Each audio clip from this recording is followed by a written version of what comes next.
The Galactic Conclave chamber was built to hold big decisions. The kind that moved fleets and ended wars and redrew the borders of entire star systems. The ceiling rose high enough to make any species feel small, and that was the point. When you felt small, you made careful choices. Nobody in the room was being careful today.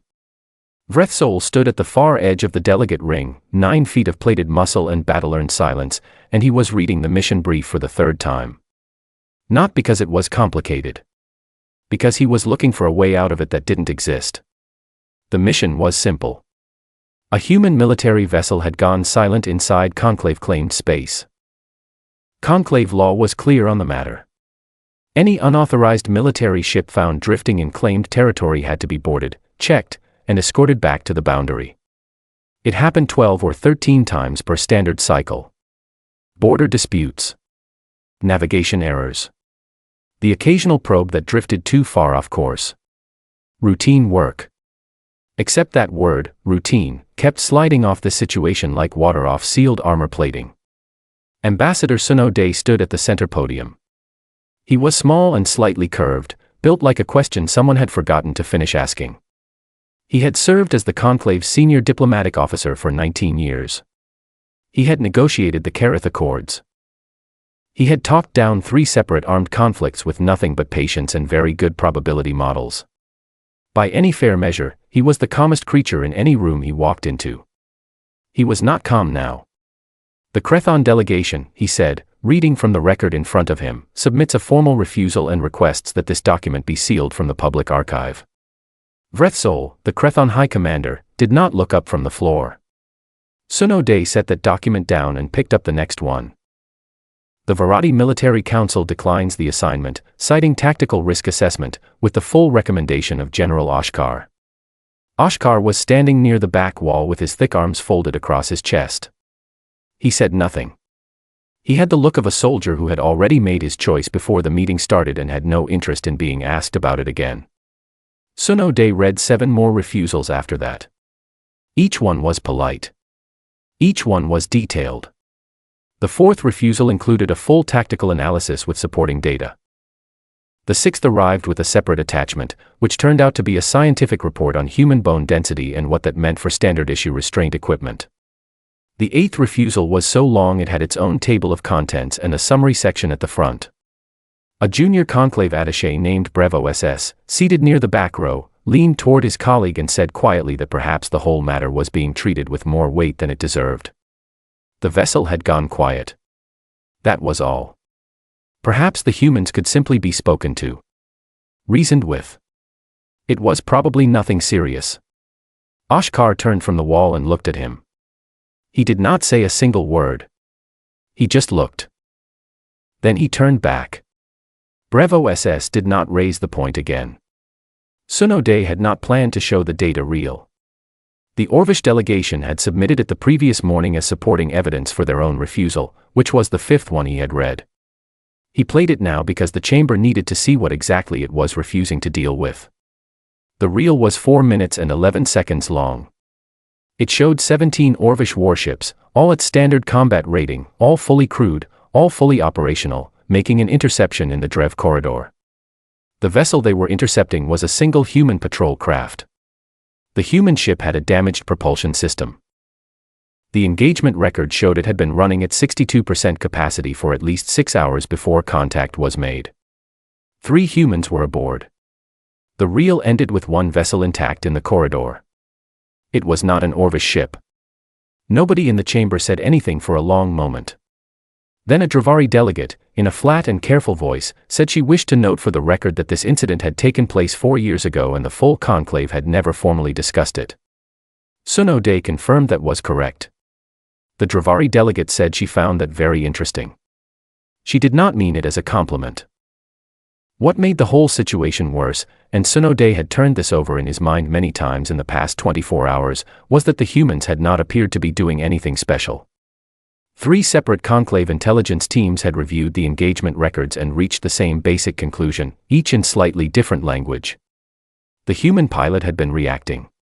Adjusting. Doing, as best as anyone could work out, whatever seemed reasonable to her at each moment as it arrived.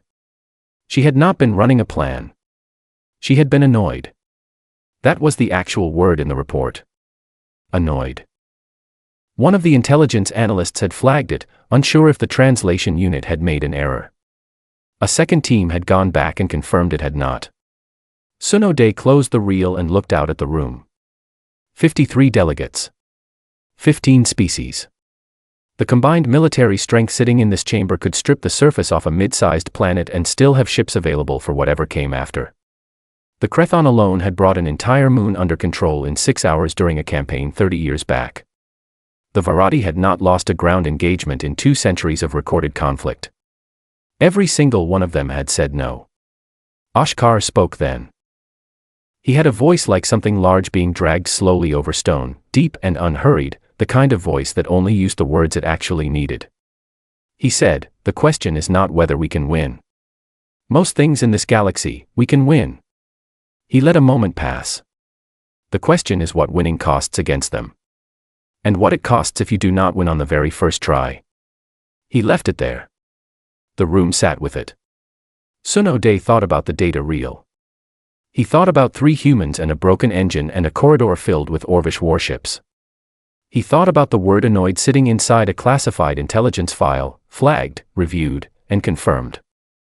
He pulled up the manifest for the vessel currently drifting in conclave space. No communications. No response to any hail on any channel. No stated reason for being there.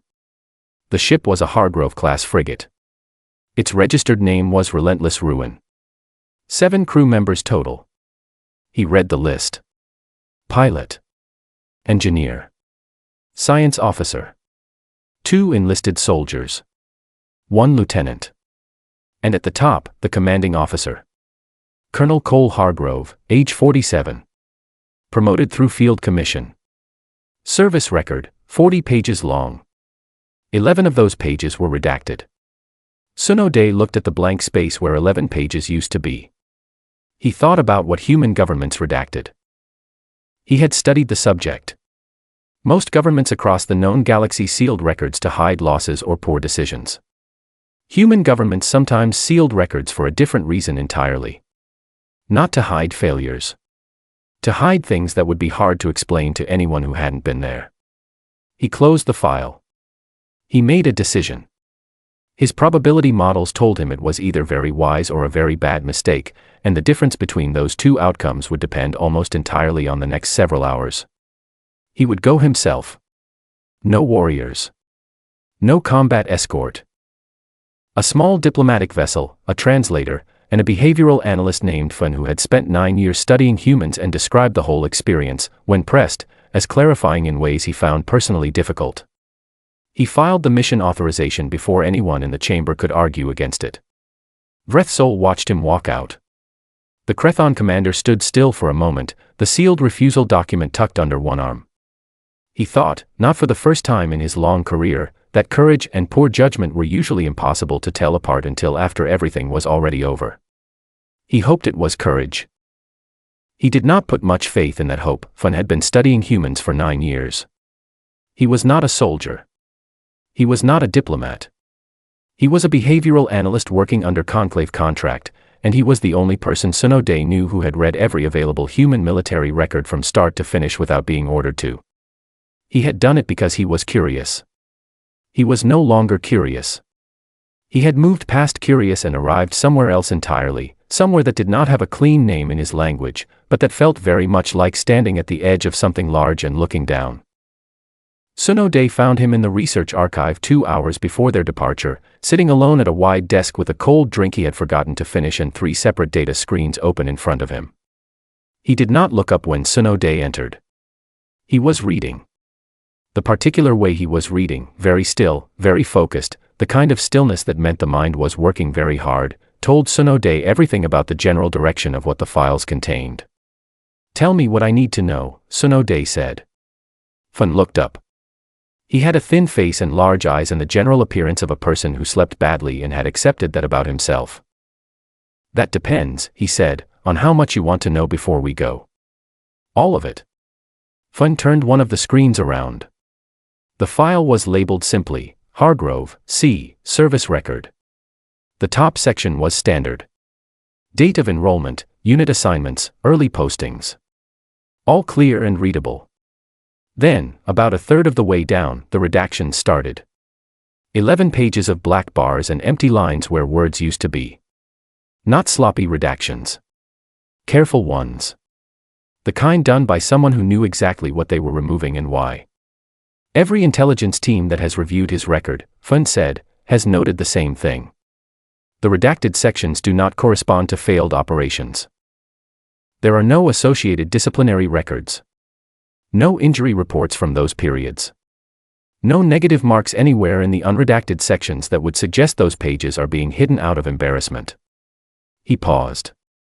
The current leading theory is that they were sealed because showing them to allied species would raise more questions than the conclave is prepared to answer. Tsunode sat down across from him. "Show me the first incident," he said. "The earliest one on record involving humans and any conclave species."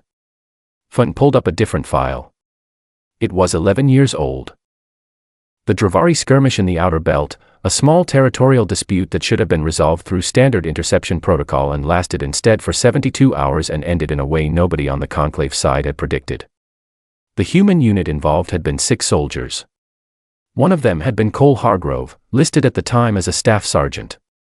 They had been cut off from their ship during a perimeter breach, carrying 4 functional weapons between the 6 of them, with a communications relay that had been damaged and was operating at limited range. The Dravari force sent to contain them had been 43 personnel, standard combat equipment, full tactical advantage in terms of numbers and position. The engagement lasted 3 days. At the end of it, the 6 humans walked out. All 6. The communications relay, Fun noted, had been repaired at some point during the second night using materials that the post-incident report described as improvised. The report did not specify what the materials were. It only noted that the repair should not have worked and did. "There is a pattern," Fun said. "Across every recorded engagement. It is not that they fight harder than other species, though in many cases that is also true. It is that they do not respond to the situation the way the situation suggests they should respond. A surrounded unit does not behave like a surrounded unit. A damaged ship does not behave like a damaged ship. The gap between what their situation calls for and what they actually do is," he searched for the word, "consistent. It is a consistent gap. It does not appear to be accidental." "What drives it?" Tsunode asked. Fun picked up his drink, looked at it, set it back down. "Something they call morale," he said. "My species does not have a direct equivalent. The closest translation is group belief, a shared decision, reached without formal agreement, that a given outcome is still possible. It functions as a force multiplier. It appears to be contagious among them. When one member of a unit maintains it, others tend to as well." He paused. "It also appears to intensify under pressure rather than decrease. Which is the part one find most difficult to model?" Tsunode thought about that for a moment. His own species operated on function. You assessed what was possible and you acted within that range. If the range narrowed, you narrowed your actions accordingly. It was logical. It was stable. It had never once led to 6 soldiers walking out of a 3-day engagement against 43 opponents with 4 functioning weapons. "The pilot," he said. "From the Orvish reel." Fun nodded and opened the 3rd screen. Her name was Dana Ruiz. She had been 26 at the time of the Orvish interception. Prior to that engagement, her service record was solid but unremarkable. She had completed her standard training well. She had served 2 postings without incident. She was, by any normal measure, not exceptional. The post-incident debrief transcript was short. The interviewing officer had asked her several standard questions about the engagement. What had her threat assessment been? What had her tactical plan involved? What decision points had she identified and how had she responded to each? She had answered the questions carefully. Then the officer had asked, near the end, what her overall strategic approach had been given the circumstances. She had said she didn't have one. The officer had asked her to clarify. She had said the Orvish ships moved in a pattern she recognized within the first 40 seconds. After that she was just responding. She said she had been awake for 31 hours by that point and she was, in her own words, tired and irritated and not particularly interested in being intercepted. The officer had asked if she had been aware of the numerical disadvantage. She had said yes. The officer had asked how she had assessed her probability of survival. There was a pause in the transcript. The debrief recording showed her thinking about it. Then she had said, low. And then she had said, but I've been in low before. The officer had written no further questions. Fun closed the screen. The challenge, he said slowly, is not that humans are dangerous in the ways that most dangerous species are dangerous. The challenge is that they are dangerous in a way that our risk models were not built to measure. Our models assume that rational actors respond to worsening odds by adjusting their behavior towards self-preservation. Humans do adjust. Just not always in that direction. Suno Day was quiet for a while. Outside the archive window, the conclave's main transit corridor hummed with standard traffic. Ships arriving and departing. Cargo and communications and the 10,000 small moving parts of a functioning galactic body. Everything operating as it should. Out past the boundary, a ship called Relentless Ruin was drifting in the dark with 7 crew members and 11 redacted pages and a commanding officer who had once walked out of a 3-day siege and apparently considered that a fairly normal part of the job. Is there anything in the files, Suno Day asked carefully, that suggests they respond well to diplomatic approach? Anything that suggests a non-combat contact goes differently? Fun considered the question honestly. There is not much data, he said. Most recorded contact has involved some form of conflict. He paused. But the data that does exist suggests they are perceptive. They read situations carefully. They tend to match the energy of what they encounter. He paused again. Which means the most important thing we can bring with us is the right kind of energy. Suno Day stood up. And what is the right kind? Fun finally picked up his drink and finished it. Honest, he said. Calm. Not afraid. He set the cup down. Especially that last one. The conclave diplomatic vessel was small. That had been a deliberate choice. Suno Day had made it the night before departure, going over the options with Fun, who had agreed without needing much convincing. A large ship read as a threat. A mid-size ship read as preparation for one. A small ship said, "We are not here to fight you. We are here to talk." And if that was not true, at least it was the correct opening move. They crossed into the outer corridor at standard approach speed, no weapons charged, all identification signals broadcasting openly. Fun sat at the secondary console running behavioral notes to himself in a quiet voice. The pilot, a conclave transport officer who had been briefed on the situation and had asked no questions beyond the navigation ones, kept her eyes on the display and her hands exactly where they should be. Suno Day watched the long-range screen. The Relentless Ruin appeared as a small shape against the dark. It was not moving. It had not moved in the 18 hours since the conclave first registered its presence. No propulsion output. No weapons signature. No active scanning. It sat in the corridor the way a large stone sits in a shallow river, quietly, without effort, as though it had always been there and had no plans to leave. Suno Day opened a channel on standard frequency and identified the vessel and stated his intent. Clear language. Simple and direct. He had practiced the phrasing 4 times in the hour before arrival because first words mattered, and he wanted the right ones. The channel returned static. He waited. Then he tried again on a secondary frequency. More static. Fun made a small note on his screen and said nothing. 6 minutes passed. Suno Day tried a third frequency. He kept his voice level. He did not repeat himself. He simply stated, again, who he was and what he was doing there, and then he waited. The channel opened. The voice that came back was female, clear, and completely unhurried.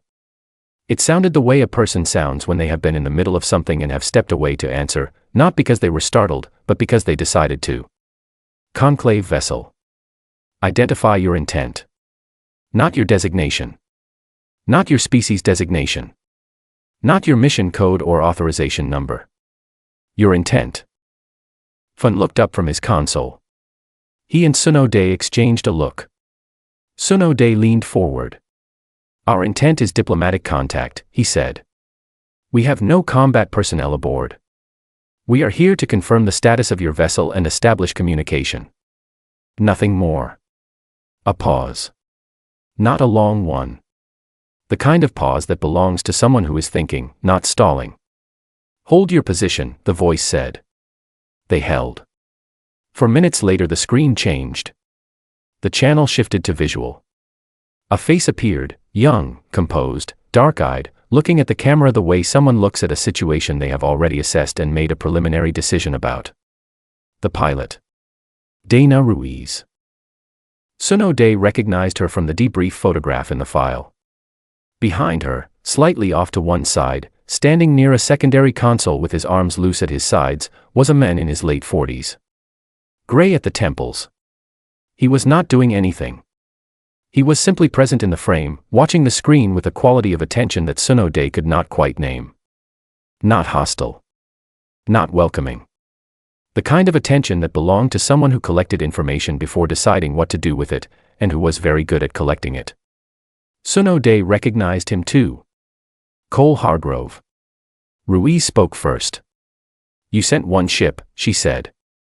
It was not quite a question. We sent one ship, Suno Day confirmed. Something shifted very slightly in her expression. Not a smile. Something smaller and more internal than a smile. What happened to your comms array? She asked. Suno Day told her the truth. A gravitational anomaly in the outer corridor had disrupted their long-range relay. They had been running on secondary systems for the past 6 hours. It was being repaired. Ruiz nodded once. Same thing that got ours, she said. We've been dark since we entered the corridor. Vance has been working on it. She glanced briefly at something off-screen. It's fixed now. Suno Day held very still. He processed that sentence. He processed what it meant. He looked at Fun, who was also very still, and who was writing something on his screen with focused, deliberate movements. The entire incident, the 15 refusals, the sealed reports, the emergency conclave session, the data reel, the probability models running numbers that came back bad, had started because of a broken communications array. I see, Suno Day said. He kept his voice exactly the same as it had been. We are glad to hear it has been resolved. We would have hailed you as soon as we got it up, Ruiz said, in the tone of someone clarifying a misunderstanding that they find minor. We weren't trying to be a problem. Behind her, Cole Hargrove said nothing. He watched the screen. In the background, across the corridor of the ship, someone was moving. Young. A soldier, by the look of him, not much past 20, wearing a standard-issue uniform with the sleeves pushed up. He was crouched over a piece of equipment, running some kind of diagnostic, his back mostly to the camera. He appeared to be completely uninterested in the diplomatic exchange happening 3 meters away from him. Suno Day watched him for a moment. A first contact with an alien species, and this young man was running diagnostics. Fun was still writing. A fourth figure passed briefly through frame, a woman with sharp, quick movements, carrying something that might have been a tool or a device, glancing at the screen for exactly 1 second before glancing away again with the expression of someone who has seen more interesting things on a slow afternoon and has something to get back to. We would like to request permission to come aboard, Suno Day said. If you are willing. We have no weapons. This would be a brief courtesy visit, nothing formal. Ruiz did not answer immediately. The silence lasted 3 seconds. It was not a long silence by any normal measure. 3 seconds was nothing. 3 seconds was the time it took to draw a breath. But in those 3 seconds Suno Day was aware, with the precise and uncomfortable clarity that 19 years of diplomacy had given him, that a decision was being made on the other end of that channel. A real one. Not a procedural one. Someone was deciding, with full awareness of everything that decision meant and did not mean, whether to open a door. Hargrove had not moved. He was still watching the screen with that same collected attention. Then Ruiz said, "Come ahead." She gave them a docking vector and cut the visual feed. The channel stayed open for navigation. Fun set down his stylus. He looked at the approach data on his screen for a moment, then looked at Suno Day. She said, "Come ahead," he said quietly. Not come aboard. Not you may proceed. Come ahead. He paused. That is a vernacular expression. It implies comfort. Ease. The kind of language you use with something familiar. Tsuno-de began preparing the approach. Or, Fun continued, in the same quiet voice, it is the kind of language you use when you are very confident about the situation you are inviting something into. The diplomatic vessel moved toward the docking port. Tsuno-de did not say anything. He did not have anything useful to say. He had made his decision and it was already in motion, and the next thing to do was to do it well. The relentless ruin grew larger on the approach screen. Up close, it did not look like a warship. It looked like something that had already been through a war and had decided, without much drama, that it was fine with that. Hull scoring along the starboard side. One gun array visibly offline. Repair work showing on the lower plating, careful, thorough repair work, the kind done by someone who knew what they were doing and took it seriously. A small drone moved slowly along the ventral hull, doing exactly what it had been sent out to do, with no apparent feelings about anything. Tsuno-de guided them in. Cole Hargrove was waiting at the airlock. He was not in full armor. He was not holding a weapon. He was not standing at attention in the formal posture of someone performing a reception. He was simply standing there in his duty uniform, the way a person stands when they are at ease in their own space and see no particular reason to change that. He was built like someone who had done difficult physical work for a very long time and had a body that showed it without making a statement about it. He extended his right hand when Tsuno-de stepped through the lock. Fun had briefed the delegation on this gesture. A human contact ritual, used at the start of formal and informal meetings both. You take the offered hand, you grip it briefly and firmly, you release. The force used was important. Too light read as uncertain. Too firm read as aggressive. The correct grip said, I see you and I have no problem with you. Hargrove's grip was exactly correct. Not a performance of correctness. Actually correct, in the way that things are correct when someone has done them 10,000 times and no longer needs to think about it. Welcome aboard, he said. He meant it. Then he turned and walked them into the ship. The relentless ruin was not large by any military standard. The main corridor was functional and a little worn, the way spaces become worn when they are used consistently by people who actually live and work in them. Not dirty. Clean and organized. But lived in. Surfaces showed the small marks of use. Equipment was mounted, labeled, accessible. Everything had a place and was in it. The hull scoring was more visible from inside near the port side. Sections of plating had been patched and repatched, each repair slightly different in material and texture. Tsuno-de recognized the work from the Dravari file. The pattern of improvised repair using whatever was near and available. Each patch was solid. Each one would hold. Hargrove walked them through without explaining much. He pointed out the navigation bay, the engineering section, the medical suite. His descriptions were short. He spoke the way a person speaks who sees no point in making a simple thing complicated. The medical suite had been recently used. Tsuno-de noted this and said nothing. Hargrove did not mention it either. They moved on.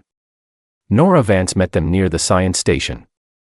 She was carrying what appeared to be a small circuit board and a calibration tool, and she had the distracted energy of someone who had been in the middle of a problem and had paused to be polite about something before going back to it. She looked at Tsuno-de and the two conclave delegates with the specific expression of a person who finds alien species more interesting than intimidating. She said hello and asked immediately whether Tsuno-de's species experienced gravitational anomalies differently than humans did from a sensory standpoint, because she had been thinking about the corridor anomaly and there were several aspects of the data that she found genuinely unusual, and she thought an outside perspective might be useful. Tsuno-de said he would be happy to discuss it. 15 minutes later, he still was.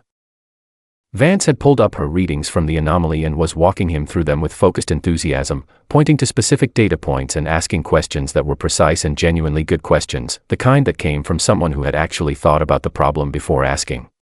One of the conclave delegates, a specialist in spatial physics, had drifted closer to the screen and was now engaged in the conversation too, both of them leaning over the data with the shared interest of two people who liked the same kind of problem. Hargrove watched this from a few steps away. His expression did not change much. Something in it settled, very slightly. Fun noticed. Fun wrote it down. Further along the corridor, Owen Dre was crouched beside an equipment rack running a systems check. He was 20, maybe a year either side of it, with the kind of focused expression that very young soldiers have when they are trying to look like they know what they are doing, because in some ways they do and in other ways they are still working on it.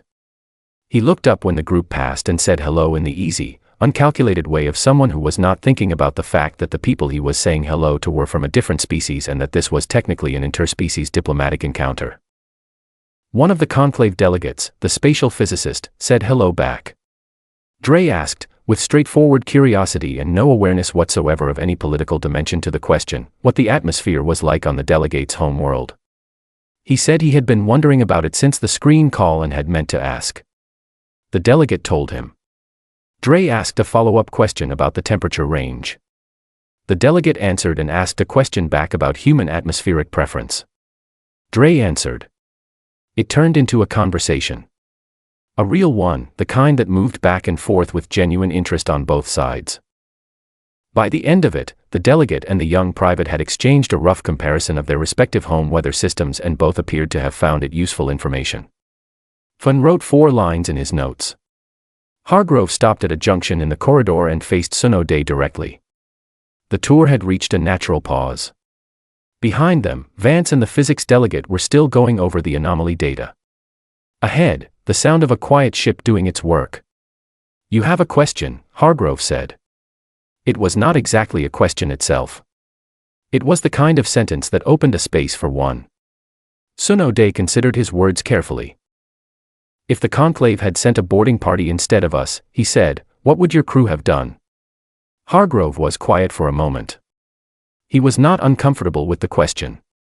He was just giving it the time it deserved. Depends on the kind of boarding party, he said. He did not add to that. He let the answer stand on its own. Sunode understood it was not an incomplete answer. It was a complete one. It contained exactly as much information as it needed to. I appreciate your honesty, Sunode said. Hargrove gave a small nod. Not a formal nod. Just an acknowledgement. Dana Ruiz appeared from the navigation bay and handed Hargrove a small report screen, said 2 things to him in a quick and practiced shorthand that read as people who had worked together long enough that they no longer needed full sentences, and disappeared again. Hargrove glanced at the screen, processed it, handed it to Fun. It was the full repair record for the communications array. Timestamps, materials used, method of repair. Complete and organized. For your documentation, Hargrove said. Fun took it. He looked at it. He looked at Hargrove. He said thank you in a voice that was slightly quieter than his normal register, because he had just understood something that the records had only suggested, which was that these people had been aware they were being watched, probably for longer than Sunode had assumed, and had spent some of that time deciding exactly what to make available and how. The tour ended at the main deck with a brief sitting conversation over a table. Hargrove brought out something the humans called coffee. He offered it. One of the delegates accepted. The delegate found it extremely strong and said so. Hargrove found this mildly funny in the contained, private way of someone who does not perform amusement but lets it sit in the eyes. Sunode drank it and did not comment on the strength. Outside the viewport, the corridor was dark and still. The repair drone had come back in. The ship sat quietly in the space it had chosen, neither advancing nor retreating, entirely at ease with its own position. Sunode thought about everything in the files. Everything Fun had read. Every refusal from every species in the chamber. The data reel. The debrief transcript with the word annoyed in it. He thought about Dre asking about the weather on a foreign planet like it was the most natural thing in the world. He thought about Vance and her anomaly data, genuinely curious, genuinely useful. He thought about Hargrove's handshake, calibrated not to impress, only to be honest. He thought about the answer to the boarding party question. Depends on the kind. He set down his cup. He understood, in a way that the files had not quite managed to communicate, what all 15 refusals in the conclave chamber had actually been about. It was not the Orvish reel. It was not the engagement records. It was not the redacted pages or the 43 opponents or the word annoyed in a debrief transcript. It was this. This exact thing. A crew of 7 in a damaged ship, carrying on, being curious, being direct, fixing what was broken and cataloging what they saw and drinking coffee and asking about weather while a diplomatic mission sat at their table and tried to decide what exactly they were dealing with. The most difficult thing to plan against was not a weapon. It was a person who was entirely comfortable being exactly where they were. The diplomatic vessel left the Relentless Ruins docking port at mid-morning by Conclave Standard Time. The human ship did not move as they pulled away. It stayed exactly where it had been through the whole encounter, unhurried and unimpressed by the business of departure, its repair drone back in its housing, its running light steady in the dark. Tsunode watched it on the rear display until the distance made it small. Fun was already writing. He had been writing since they left the main deck and had not stopped. The stylus moved in short, deliberate lines, and he occasionally went back and changed a word, which was unusual for Fun, who normally wrote clean first drafts. The changing of words meant he was working on something difficult to say precisely. The pilot held their course without speaking. She had been told, before departure, that this mission would involve an unusual encounter, and she had decided in advance to have no opinions about it until she was asked. She had not been asked. She continued to have no opinions. Tsunode spent most of the return journey at his own console, organizing. He was good at organizing. He had built a career on taking complicated situations and reducing them to their actual components, setting aside what was noise and keeping what was signal. He had done it in war rooms and negotiation chambers and twice on the surface of disputed territory with weapons pointed at him from both sides. He was finding it harder than usual now. Not because the situation was complicated. It had turned out to be the opposite of complicated. The Relentless Ruin was a military vessel with a broken communications array that had been repaired and was now operational. The crew of 7 was healthy. There was no hostile intent, no territorial violation intended, no strategic placement. They had drifted into the corridor on a navigation route that took them through the anomaly, lost communications, fixed communications, and would have made contact within the hour under their own initiative. The entire thing was nothing. The entire thing was also everything. That was the part that was hard to put into a report. He started the official version first. He had written it 3 times in his head on the way back, and by the time he began typing it, the structure was clean. The incident had been a communications failure resulting from a gravitational anomaly in the outer corridor. The human vessel had been non-operational in terms of long-range communications for approximately 18 hours. No hostile activity had occurred. No weapons had been charged. No threat had been made or implied on either side. The crew had been cooperative and transparent throughout the contact, providing full documentation of their repair work for the Conclave record. He recommended granting the Hargrove-class designation corridor rights through the outer sectors. He recommended updating the standard protocol for silent vessels to include a waiting period before escalation, to account for anomaly-related communications failures. He filed the report. Then he opened a separate document and began the addendum. This one took longer. Not because he was uncertain about what to write. Because he was trying to write it in a way that would not be dismissed by people who had not been on that ship. The Conclave had a particular kind of reader, experienced, practical, resistant to things that could not be measured. He needed to make this measurable. He noted that the commanding officer, Cole Hargrove, had at no point during the encounter referenced the ship's combat capability, the crew's experience, or any past engagement.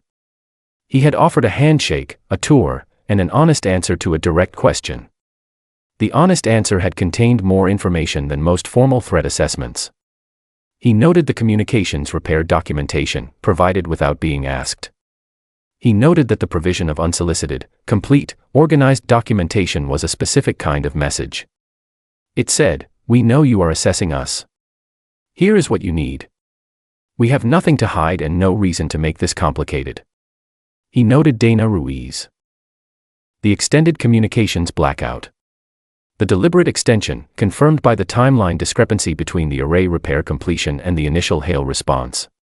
2 hours of additional silence after the repair was done, during which the crew had been watching the Conclave's response. He called it observation. He noted that it was conducted without any communication to the conclave about what was happening, which meant it was conducted with the reasonable expectation that the conclave would not know it was being observed until it was over. He noted Owen Dray and the conversation about atmospheric composition. He spent 2 paragraphs on it, which was more than he had intended, because the more he thought about it the more he believed it was important. A young soldier with no political role in the encounter, asking genuine questions, having a genuine conversation, creating goodwill in 10 minutes that the formal diplomatic exchange had not managed to produce. He could not determine whether this had been intentional. He suspected it had not been. He suspected it was simply the way these people were, which was either the most reassuring thing about them or the most significant. He was not certain which. His final section was the shortest. He had gone back and forth about whether to include it. He included it. He wrote that the humans aboard the Relentless Ruin were, at every point during the contact, fully at ease. Not performing ease. Not managing an impression of it. Actually, functionally comfortable in a situation that had involved an alien diplomatic vessel, an unscheduled interception, and the awareness that a significant portion of the conclave had recently reviewed classified data about their species' military history. They had offered coffee. They had asked about anomalies. They had made conversation. They had answered questions plainly. He wrote that in his professional assessment, after 19 years of diplomatic work across many species, the most reliable indicator of how a species would behave under pressure was how it behaved when there was no pressure.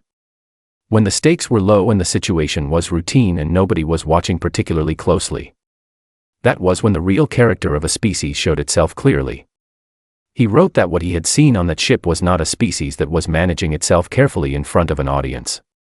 It was a species that was exactly the same whether anyone was watching or not.